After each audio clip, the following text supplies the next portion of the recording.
This week our miracle is called Weathermaster. Have you ever been caught in a really bad thunderstorm? It can be terrifying. Lots of people are scared of thunder and lightning even when they are grown up.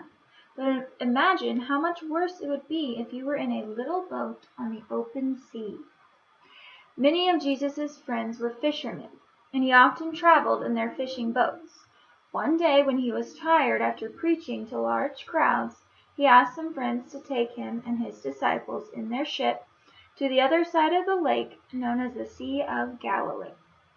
As soon as he came on board the ship, Jesus went into the stern, where he settled down on a pillow and fell deeply asleep. But while Jesus slept, a storm blew up over the water. Big black clouds swept across the sky, and large heavy drops of rain fell on the deck. But Jesus still slept. The wind whipped the water into huge waves, and the little boat was tossed up and down and from side to side. The waves smashed down over the sides of the ship so that it filled with water. But Jesus slept on. The disciples were terrified.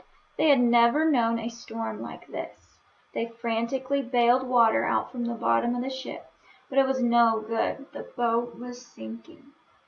"We're going to drown," cried one. "Quick, wake up, Jesus. He's the only one who can save us."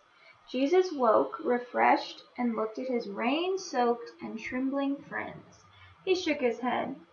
"How little faith you have," he said. Then he stood up in the boat and raised his arms.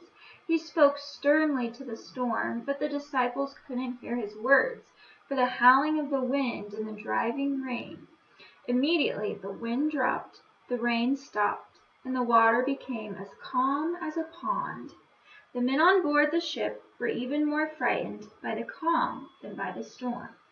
"What kind of man is this," they asked, "if even the winds and waves obey him?"